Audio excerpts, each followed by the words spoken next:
Today I'm flying Etihad's business studio seat in their Boeing 787 Dreamliner on a 7.5 hour red-eye flight from Jakarta to Abu Dhabi. And I paid a whopping £505 per person to upgrade to these seats from economy class, so hopefully by the end of this video you'll find out if the price I paid to upgrade was in any way worth it, and whether you should even consider flying Etihad over their bigger Middle Eastern rivals like Emirates and Qatar Airways. We start off at the very impressive Terminal 3 of Jakarta's Soekarno Hatta airport, an absolutely massive building where most international flights operate from. Visually, I'm a pretty big fan and like all of the trees and plants everywhere. We arrived 3.5 hours before departure and were the first in line for the business class check-in queue, and one small thing I like is that they print the route map on the back of the boarding pass. Security was very efficient and they have electronic passport gates similar to Singapore Changi, so actually a very smooth airport experience so far. And having spent the last day enduring the urban sprawl and traffic of Jakarta, I was pleasantly surprised to actually find myself quite liking this airport. Here's the terminal map as well, and the international area actually just makes up half of the building, with the other half being used for domestic flights, and from one end to the other is almost a mile long.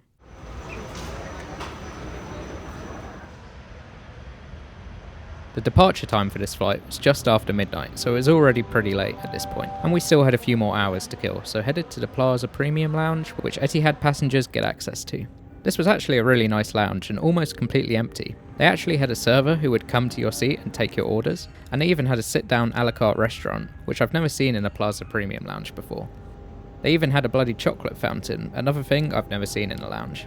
And more practically, they also have showers, so overall a great lounge to visit before a long flight. We headed to the gate at the scheduled boarding time, and as it happened, our gate was pretty much the furthest gate to walk to, so it was a good trek to get there. Boarding commenced exactly when expected, and there were hardly any business passengers, so I managed to be the first person through. After scanning our boarding pass though, it actually turned out there was still a comical distance to walk before actually reaching the plane. All the way down here, and then further down a very long jet bridge. So that was a fun adventure, and we eventually made it to the plane. But before we step on board, here are the stats and route map for today's flight, where we would leave on time and just head straight northwest for 7.5 hours before landing about half an hour early at Abu Dhabi Zayed International Airport. It was a slightly bumpy flight at times, but nothing major. Approaching the plane, it seemed they hadn't quite finished unloading the wheelchairs yet, so we had to wait a moment, but when we walked in we were greeted warmly by the crew, and this layout of the 787-9 has 28 business studio seats in a staggered 1-to-1 layout. And I'll just get my main issue with this cabin out of the way. I'm not really a fan of these rear-facing seats, as they give me motion sickness. Luckily though, we were facing forward today in seats 5E and F, right here at the front, and from the seat map you can see the alternating forward and backward facing seats. The standout seats for solo travellers would definitely be the even-numbered window seats, as they have much better privacy, whilst I would just avoid any backward-facing seat, as they have zero privacy. Also, these middle couple seats which we're in today are great if you're travelling as a couple. You can see here it's actually pretty private, and my wife and I felt like we were in our own little cocoon. The walls around the seats are also pretty high, so it feels even more private. However, I did find myself making eye contact with the person across the aisle a few times, so that's the only downside, I guess. You get a big pillow and this smaller one, which turned out to be a rolled up mattress pad, and this soft Armani Casa branded blanket, which was pretty soft and plush. They give you slippers too, but no pyjamas, unlike Qatar Airways, so I guess that's one minus point for Etihad there. Legroom is fantastic, and whilst I'm pretty short, I'm sure even a very tall person would be able to lay down without issue here. And you get a table off to the side with a remote and seat and light controls built in, plus a menu and amenity kit waiting for you on boarding. Next to the armrest is a storage cubby with safety card and magazine, and a storage area with headphones and a water bottle waiting for you. But you can't actually fit much in here, and honestly storage space on this seat in general is pretty lacking. I do really like this light, and the design in general though, it feels very classy, compared to, for example, the tacky gold and light wood colour in the Emirates cabin. The headphones are large and have good noise cancellation, and as you can see the seat is quite spacious, but I would maybe like a headrest.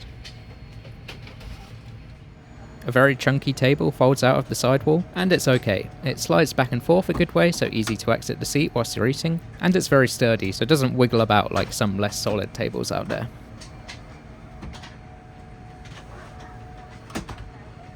The Amenity Kit has a nice sand dune inspired design and is co-branded with a skincare brand called Esper. I'd never heard of them to be honest, but it seemed nice enough, and the eye mask was really silky and nicely padded, so I actually kept that for future use.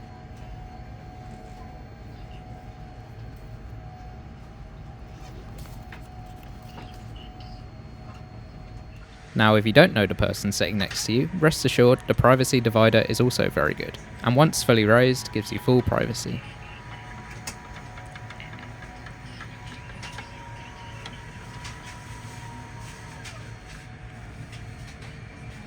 I also forgot to mention they serve drinks during boarding, and I got a carrot juice, and they also hand out a refreshing towel. The entertainment system on Etihad is really good and has a massive range of content, and the screen is also huge and quite easy to lean forward to and touch, which I appreciate, because I don't really like using the remote control when flying.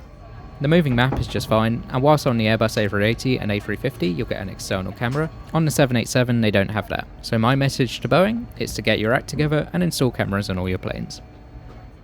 There's live TV too from a selection of 6 global news channels, and that's about it for the seat. I didn't have a view of the window, so here's a quick look at their rather bland safety video, after which we'll just skip to cruising altitude and the meal service.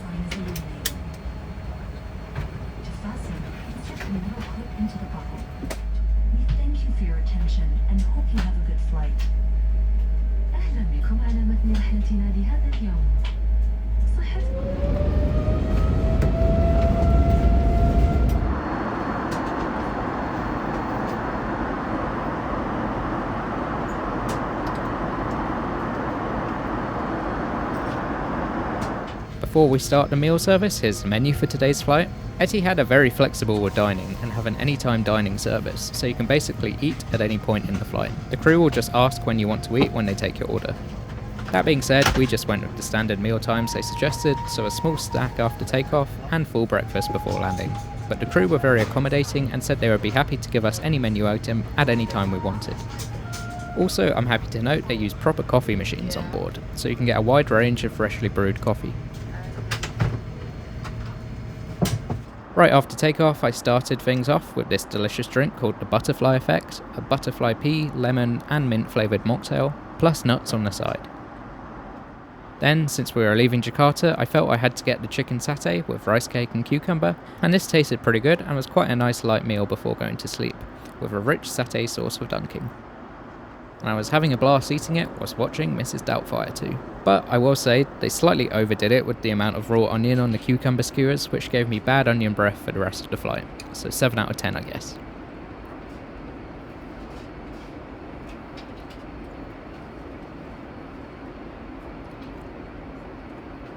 As soon as the meal was done, basically the whole cabin, me included, went to sleep, since it was now 2 AM in the morning local time. The cabin has 2 toilets shared between 28 people in business class, and it was kept clean throughout the flight and stocked with more of those Esper toiletries.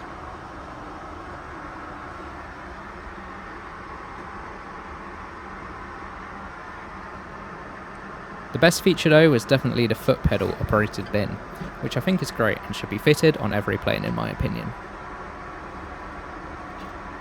After that I got the seat ready for bed, or more accurately I had to ask one of the crew to do it for me, as I didn't realise the pillow from earlier actually rolled out to become a mattress pad. And in full lay flat mode, I think this is an above average seat, with loads of space in the shoulder area and really good legroom as you can see here. I did find the mattress topper was a bit thin though, so not the softest business class bed I've ever slept in, but overall I slept very well, getting about 4.5 hours of peaceful slumber.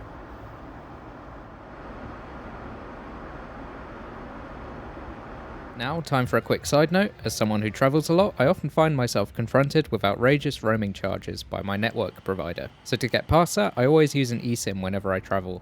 I've tried a few of the big providers, and whilst they all pretty much do the same thing, I consistently find Nomad to be the best value for money, plus their coverage is great and the app is very easy to use. So next time you're in the market for an eSIM, consider using my affiliate link in the description below to help support this channel and let me make more reviews like this. So about 1.5 hours before landing, breakfast was served and I got the mee goreng, which came with some fresh pastries, fresh fruit, water and a nice freshly made cappuccino. And again, I have to say, it's so nice having a proper coffee on a plane. The portion size for the main dish was also massive. It tasted good, but I couldn't finish the whole thing.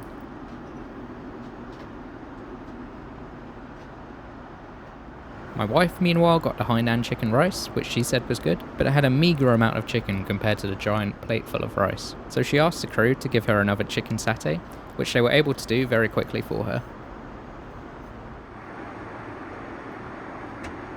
Here's the cabin preparing for landing, and they helpfully show you the connecting gate information and a map of the airport on screen. They're very useful if you have a tight connection.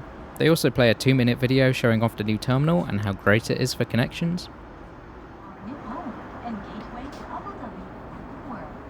Again, I couldn't see out of the window for landing, so here's the basic cockpit view from the in-flight map. But just before we land, I should mention they do have Wi-Fi, which actually gives free messaging speed for Etihad members. Or if you're not a member, it's $4.99 for slow speed, or $24.99 for high speed. Definitely not as good as Qatar Airways, who have free super fast Starlink Wi-Fi in many of their larger planes now, but it's still okay. Now it's time to say goodbye to the seat we've spent the last 8 hours in, which honestly I'm pretty impressed with and would definitely choose it again if the opportunity arose. Well worth the price in my opinion.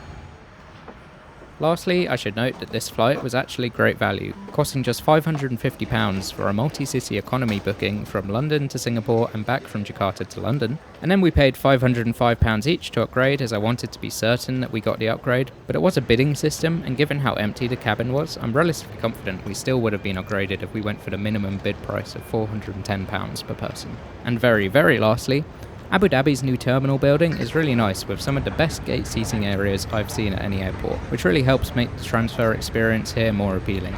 So overall, I'm giving Etihad's Business Studio a very solid 81.25%, and considering how good value Etihad often are, I think it's actually a very competitive product as long as you don't get a backward facing seat. And thanks to that, I'm going to plonk them to a 9 out of 10 on my airline tier list, making it so all 3 of the big Middle Eastern airlines are now at the same rank. But just to note, that is my personal and maybe somewhat biased opinion.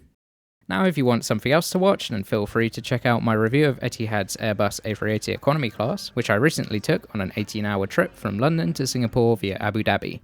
An overall good experience, despite both flights being delayed, resulting in a very stressful transfer experience. Other than that, I have reviews of Air Asia, Oman Air, Cathay Pacific and the Mandarin Oriental Jakarta in the coming months, so stay tuned for all of those and much more. And maybe consider subscribing if you want to stay up to date with all of my latest content. I also have an Amazon storefront link in the description if you want to buy any of the recording equipment I use, like a GoPro or microphone, so click that if you're interested. Thanks a lot for watching, and goodbye.